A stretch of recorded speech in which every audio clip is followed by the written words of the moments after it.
කේන්ද්‍රික කන්දේ ඡාප දිග වෙන. විතර මෙක්සිකෝනේ සමපාද ත්‍රිකෝණයක් කියලා දීලා තියෙනවා. එතකොට සමපාද ත්‍රිකෝණ නම් මේ කෝණේ අංශක 60යි. එතකොට අංශක 60යි නම් 360න් පීටාගේ 60 වැඩි කරන්න ඕනේ 2πr වැඩි.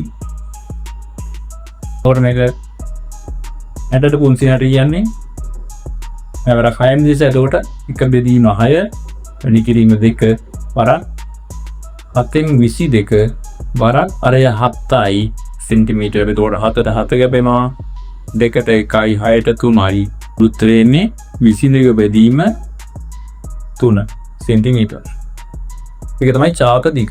ඊට පස්සේ අපි මෙන්න මේ පාටකට තියෙන කැලේ පරිමිතිය හොයන්න ඕන. පරිමිතිය හොයනවා නම් මොකද වෙන්නේ? ඡාප දිග කියන්නේ මේ කැලේ දුන්නේ එක වෙලා 22 බෙදීම 3යි.